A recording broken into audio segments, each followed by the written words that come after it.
Hello guys, how are we doing? Are you hoping to improve your movement as a result of clicking on this video?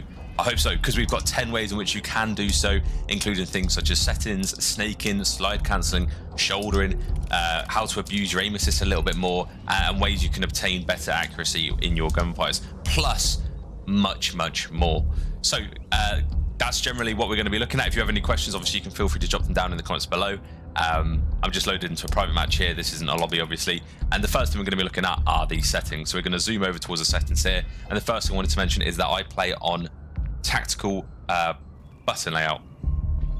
So what that basically means is that my right stick is now slide, dive, or crouch, and my circle, or your B if you're on the Xbox controller, is melee. And what that allows me to do is, without taking my finger off the aim, I can crouch and I can slide without having to take my right thumb off of the right stick, and that just enables me to move around the map far more fluidly. The other thing I wanted to mention is single tap run. So single tap run is this setting in gameplay. Essentially what that means is, with one click of your left stick, you will be full tack sprinting, and if you so for example, this is me just moving my left stick forward. I'm not sprinting obviously, but one click of it puts me into full sprint, and there's no sort of middle ground. There's no sort of, you're just sprinting normally. Obviously when you run out of, when you get fatigued, you then sprint, but then you just re-click it again and then you're back to full tack sprint. It saves you having to do that double click.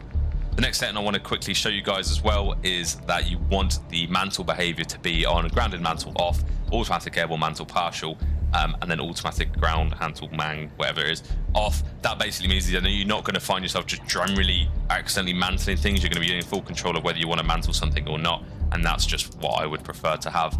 And then the final thing I want to point out in your settings, I don't want to stay too long in here, is that you want to have it so that you have slide only on. Now, you guys might love diving. It was really good in MW2, but diving is almost, it has its uses, but it's nowhere near as good as sliding on this game. And putting it to slide only actually increases the speed in which the game understands that you want to slide. This will benefit your slide cancelling and help you be able to move and slide far more efficiently around the map. So that's a really important setting I feel like you guys need to have. So the next thing I wanted to cover is snaking. Now, you guys aren't going to be alien to snaking whatsoever. You guys are going to know what it is, and essentially it has been nerfed slightly, so it's a little bit slower, but it just looks like this.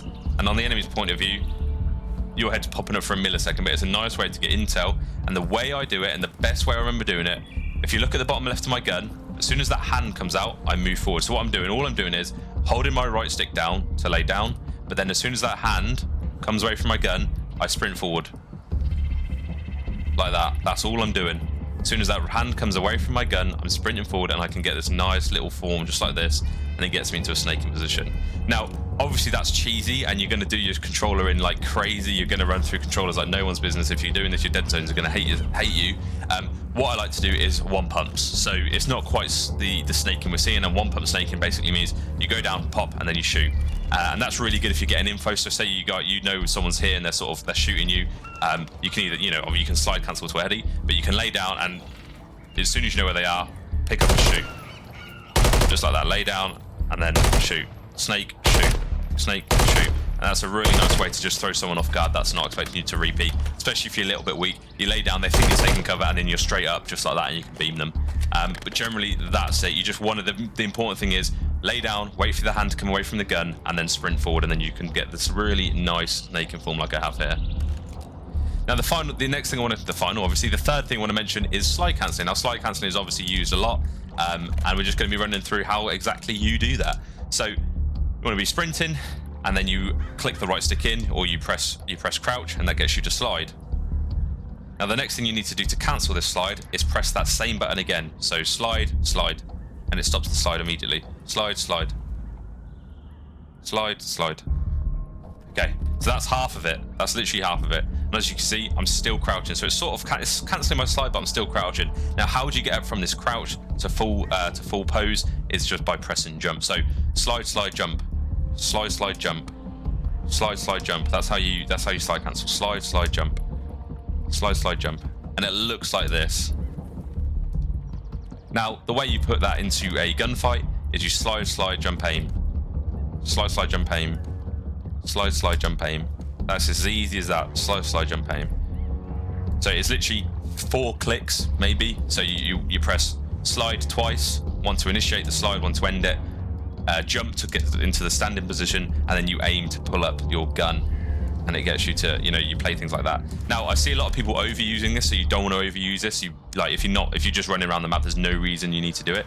The most effective way you can use slide cancelling is when you're behind a heady. So say, for example, if we take this, the position we were in a minute ago, this is a way in which you can camera an opponent, and by that I mean you're seeing them frames before they're seeing you, and it's a really nice way. So if you're running to this cover here, you can slide cancel just like that, and you're popping up and you're ready for the gunfight really quick, and that's the best way to slide cancel, is behind a cover. Similarly here, if I was to chow someone like that, if they're watching this, if those guys there are watching this, they're going to see me slide, and next minute I'm there and I'm just shooting them. So that's the best way to do it. You can long do it. You can do like a really long one, so time between your two slides can be longer. Say if you're trying to chow someone really wide here, you can slide like that and then do the exact same button combination, but the gap between the slides are longer. So it'll be slide, jump, aim, slide, jump, aim. Whereas the quick one's obviously slide, jump, aim, and it's really quick. But yeah, you don't really want to do that around every corner, because people are going to expect it, and chances are with the people centering in this game, they're going to be aiming at your head. So what I like to do, in the most simplest rule possible, is if you're doing it behind cover, or there's cover there, slide cancel. Or if they're weak, slide cancel, because you get a little bit of a camera. But realistically, if you're just chowing around a corner, it's almost always better to jump chow. Just like that, because the way they're centering is going to be your legs. The damage they're going to do to your legs is far less than damage they're going to do to your head when you slide around the corner. So I like to, if I'm just playing around the corner here, let's say I'm challenging the guy on my right, I prefer just to jump around the corner rather than slide around the corner, especially if they're expecting me.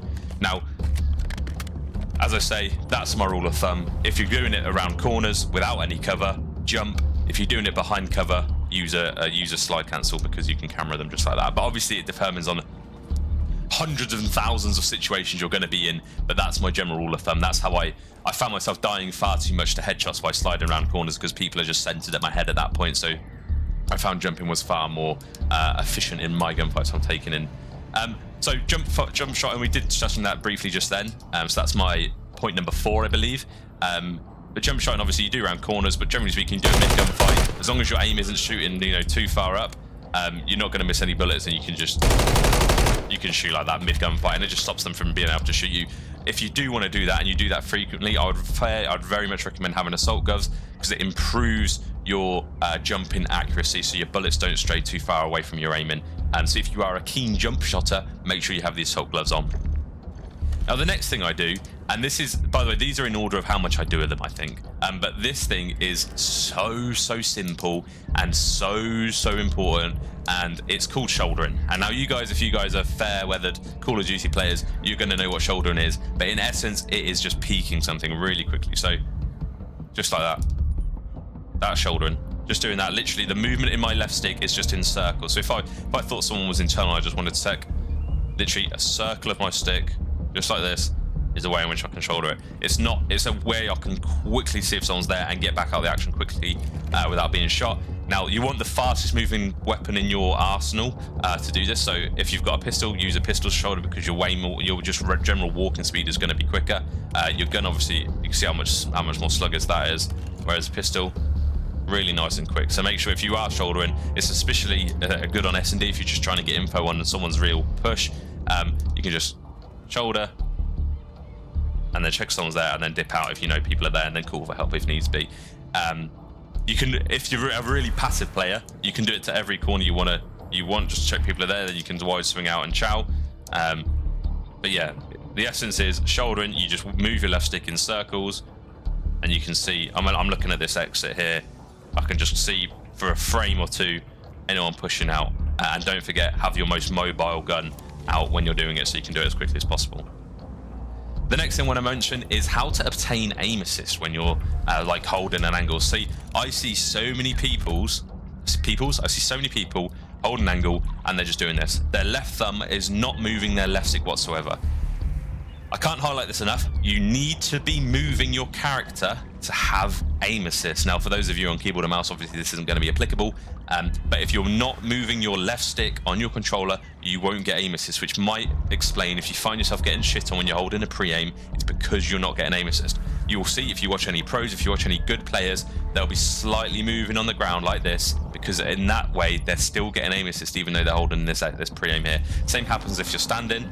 Don't just stand still when you're holding a pre-aim, just literally move the left stick as little as possible. But you, as I say, the rule is you need to be moving your left stick to obtain aim assist. If you're not going to have aim assist, and you're solely relying on this right thumb of yours to track the enemy perfectly without any aim assist whatsoever. Now, the other little bit of movement, I know this is sort of accuracy / movement, but so this is going to tie into the same point I just made. When you're shooting someone long range, move your left stick left and right rapidly. So if I'm shooting someone through that gap, move my left stick left and right rapidly, and what that does, it helps negate any sort of idle sway. It uses your aim assist to keep on accurate, like maintain your accuracy at long distances, and it's just a way in which I can guarantee I'm not missing people. So next time you're in a firing range and you're shooting the dummy at the very far left lane, try wiggling your left stick left and right very quickly, and you will see just how much of a difference that makes to your accuracy. That is a huge thing I learned a couple of years ago, and I don't see enough people do it, but that is a very sure way in which you can increase your accuracy with something so simple. Now, this one relates to stairs. Now, this isn't so much important. This isn't going to be how you win gunfights or anything like that, but it's just how to traverse the map more fluidly. Now, stairs, that's how you would normally climb stairs, just like that. But the faster way to do it is if you just jump the first few stairs. You can see how much quicker that makes. So if you just have a look at this, standard run up the stairs, fine. Jump, and we're there. It's a little bit of a fast way to climb stairs. So if let's say you're in an S&D and your rush route includes stairs or an upward slope, if you jump at the beginning of it, you're going to get there marginally quicker than your enemy, which might be the difference between a gunfight win or a gunfight loss. So yeah, just a little bit of a jump at the bottom of the stairs, and you're halfway up the stairs before you can even start. Just like that. It's as simple as that.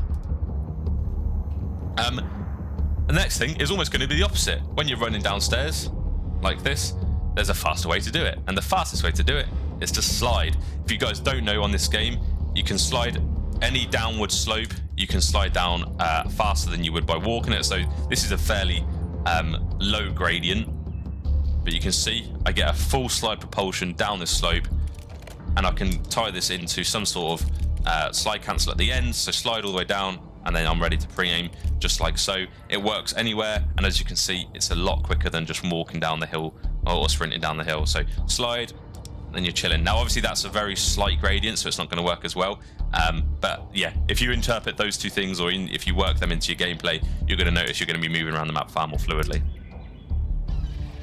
The next thing I want to say is drop shotting. Now you're probably wondering why I haven't even mentioned it yet, and what drop shotting is, it's where you're aiming in, you're shooting someone, and you lay down at the exact same time you're shooting someone. So say this guy was on this heady, that's drop shotting.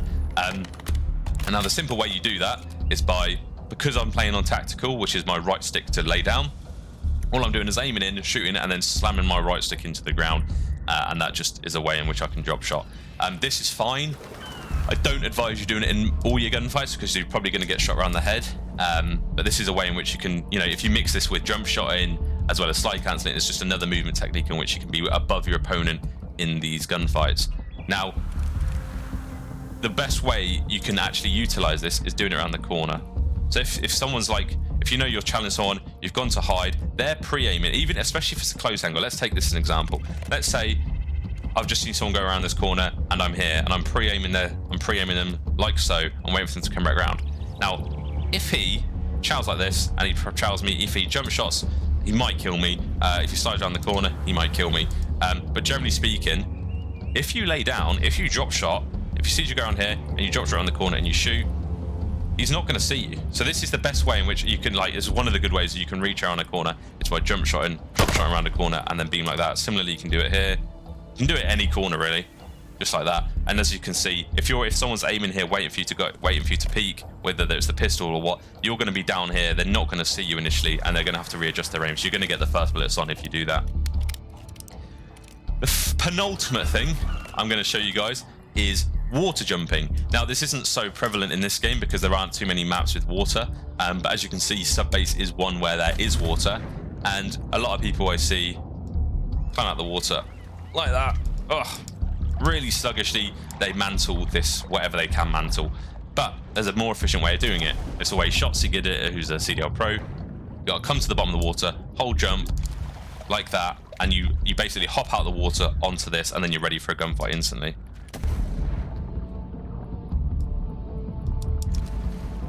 Just like that.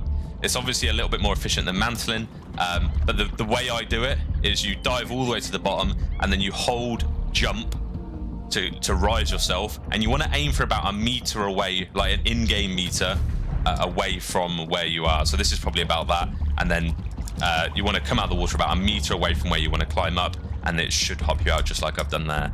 And that's just a nice way to take people off guard, because you're going to be jumping out of the water, as you see there, ready for a gunfight instantly. It saves that time in the mantling aspect of your movement. Now, the final thing I want to cover is the fastest way you can move around the map. Now, knives are not GA'd or banned in ranked play. They've been nerfed, which is a good thing. I like that. And currently, the fastest way to move around the map for a long distance is with the knife. The knife has a fairly decent initial move speed, but it has a double the tack sprint, which means you can have the full speed tack sprint for a lot longer, which is why I say for the longer distances, the knife is far better. Now, for the shorter bursts of speed, this pistol right here is actually faster than the knife, and that's because of the attachments I've got on it. All you need is the MLX short competition, which increases the movement speed, and the EXF Eclipser grip, which also increases movement speed, and this pistol becomes way faster than the knife. The only downside compared to the knife is that you don't get the double tack sprint, which means you run into the normal sprint after about 5 seconds or so. Just like that. Whereas the knife would be still doing tack sprints. So that's just why I say for the short bursts, the pistol's great, but the knife is a little bit better at the longer ranges. Now, the quickest way to reset your tack sprint when you're doing this is to pull out your stun, press Y, and then start sprinting again. It's a real quick way of resetting it.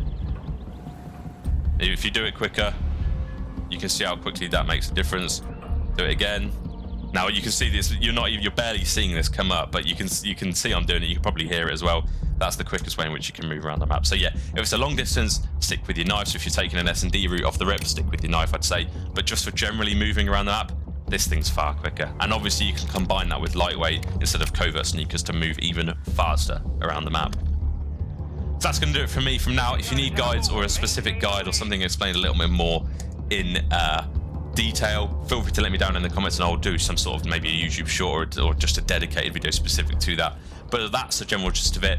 Get in a private match, practice these things we've gone through, practice snaking, practice slide cancelling against bots before you load into sweat bags on ranked play, and have fun. That's going to do for me, guys, and I'll catch you in the next one. Ciao for now.